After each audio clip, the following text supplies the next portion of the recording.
جیسا گیا تھا ویسے ہی آیا، ہم تو منور کو نہیں ہوئے. اگر اس قرآن میں نور ہوتا تو ہم کو بھی اثر ہوتا نا. ہم نے کہا تم نے دل سے نہیں پڑھا. کہنے لگا ٹھیک ہے ہم نے دل سے نہیں پڑھا، تمہارے مسلمان تو دل سے پڑھتے ہیں نا. اگر وہ دل سے پڑھتے ہیں وہ نوری ہوتے ہیں، دوسرے کو کافر منافق کیوں کہتے ہیں؟ اللہ، اس کا مطلب ہے قرآن مسلمانوں کو بھی اندر نہیں جاتا ہے نا. جائے تو نور منور ہونا، جب وہ نور اس دل میں آتا ہے. تیرا مقناطیس ہے، سوئیوں کو نسبت ہے، پھینکو مقناطیس کھینچے گا، پھینکو کھینچے گا نسبت. اسی طرح سے دل میں جب نور آ گیا نا، پھر تو نماز پڑھے گا تو اس کا نور اندر، قرآن پڑھے گا تو اس کا نور اندر، تلاوت اس کا نور اندر. اس وقت ہوگا جب تو اندر سے منور ہو جائے گا. نعرہ تکبیر، نعرہ رسالت، تیرا شاہی میرا شاہی، گور شاہی گور شاہی. بہت سے لوگ کہتے ہیں ہم نمازیں پڑھتے ہیں، تہجد پڑھتے ہیں، تلاوت کرتے ہیں، ہماری دعا قبول نہیں ہوتی. اتنا کچھ ہم کرتے ہیں. بھائی تیری نماز تلاوت قبول ہو، تیری دعا قبول ہونا. تیری جو زبان میں ہو وہ دل میں ہو وہ سچا ہے. اگر زبان میں اور ہے دل میں اور ہے، دنیاوی معاملے میں بھی زبان میں اور ہے دل میں اور ہے، تو منافق کہیں گے نا اس کو. تو اللہ کے معاملے میں زبان میں اور دل میں اور، وہ تو بہت بڑا منافق ہے نا. تو منافق کی کیسے دعا قبول؟ اس نماز کے لیے شرط ہے جو تمہاری زبان میں ہو وہ تمہارے دل میں ہو. تمہاری زبان میں ہوتا ہے قل هو اللہ احد، دل میں ہوتا ہے گھر میں آٹا ہی نہیں ہوتا ہے نا. زبان میں ہوتا ہے اللہ اسمہ، دل میں ہوتا ہے بیوی بیمار ہے. زبان میں ہوتا ہے لامی علیت والامی الگ، دل میں ہوتا ہے ڈیوٹی سے لیٹ ہو گئے چل. کافروں کی زبان اقرار نہیں کرتی، منافقوں کے دل تصدیق نہیں کرتے، اور فاسقوں کے جسم عمل نہیں کرتے. بتاؤ تمہارا دل تو منافق تھا. یہ نماز دکھاوا ہے. قرآن فرماتا ہے کہ یہ نماز دکھاوا ہے. کیسے؟ بڑے خشوع خضوع سے نماز پڑھا ہے، بڑی دیر سے لگا ہوا ہے.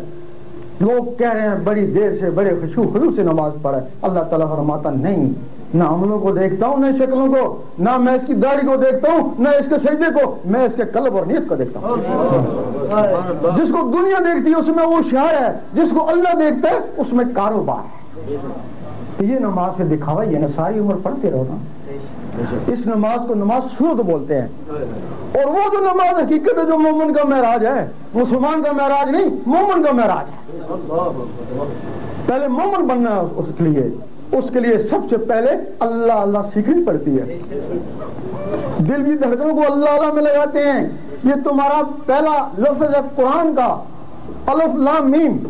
تم نے کہا حروف مقطعات، پہلے اس سے پوچھو یہ کیا کہتا ہے الف. سلطان صاحب فرماتے ہیں میں کسی مدرسے میں نہیں پڑھا، میں نے قرآن کا پہلا لفظ الف سے اللہ اللہ کرتا رہا، وہ اللہ اللہ سے میرا سینہ منور ہو گیا. جب حضور پاک نے چمکتا ہوا سینہ دیکھا اور سینے سے ملایا، سارے علم اس کے سینے میں خود ہی آ گئے.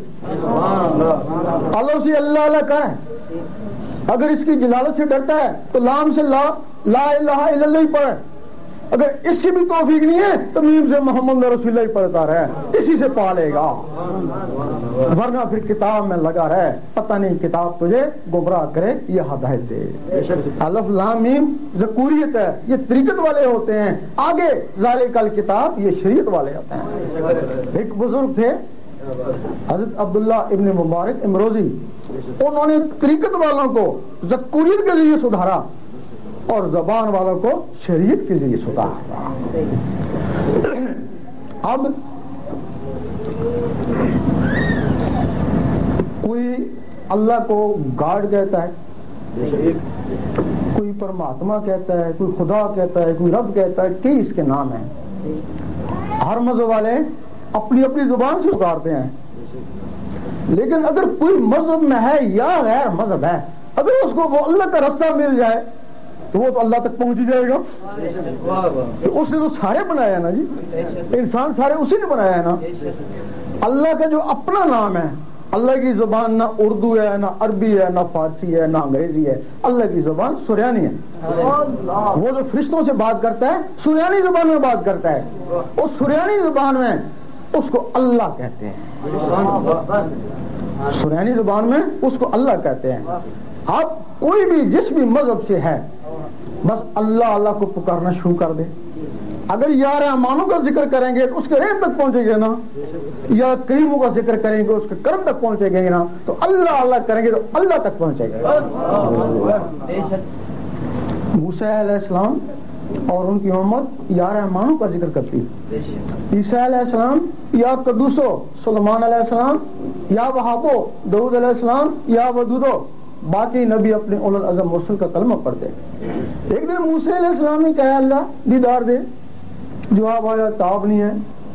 کہنے لگے کسی میں تاب ہوگی, جواب آیا ایک میرا حبیب اور اس کی امت. تو موسیٰ علیہ السلام کو جلال آ گیا, میں نبی ہو کے امتی کے برابر نہیں, جلوہ دے دیکھی جائے گی. جب جلوہ پڑا تو موسیٰ علیہ السلام بیہوش ہو گئے.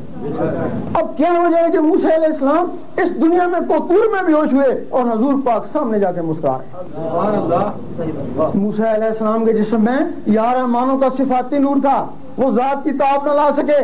حضور پاک کے جسم مبارک میں اس میں ذات کا ذاتی نور تھا, ذات ذات کے سامنے مسکرائے. اور حضور پاک کے طفیل وہ اسم اس امت کو ملا تب اس کو فضیلت ہوئی. نعرہ تکبیر, نعرہ رسالت, یا رسول اللہ, تیرا شاہی میرا شاہی, گوہر شاہی گوہر شاہی. ایک دن عیسیٰ علیہ السلام بھی پکار اٹھے کہ اللہ مجھے بڑا شوق ہے تجھے دیکھنے کا. تو اللہ تعالیٰ نے فرمایا تو نے موسیٰ کا حال نہیں دیکھا, تو دیکھا ہوا تھا سیم گے, پھر کیسے دیدار ہوگا کہ اس کے لیے دیدار کے لیے تجھے میرے حبیب کا امتی بننا پڑے گا. اللہ, اب مہدی علیہ السلام آئیں گے, پھر عیسیٰ علیہ السلام ان سے بیعت ہوں گے, ان کو اللہ کا ذکر ملے گا, تو پھر ان کو دیدار ہوگا. اللہ, وہ چیز جس کے بنی اسرائیل کے نبی بھی ترستے رہے, وہ چیز تم کو ملی, تم اس کو بھول گئے. جب تم اس سے بھول گئے, فضائیہ لڑنے میں فضائیہ سب سے بہتر ہے. کیوں؟ اس کے پاس جہاز ہے. اگر اسے جہاز چھن لائے تو بندوق والا اس سے بہتر ہے نا. بے شک اللہ والے سب سے افضل تھے, لیکن جب انہوں نے اللہ چھوڑا تو 311 مانو والے افضل ہو گئے نا. اب اس کا جو طریقہ ہوتا ہے, جب کسی کو اللہ کی طلب ہوتی ہے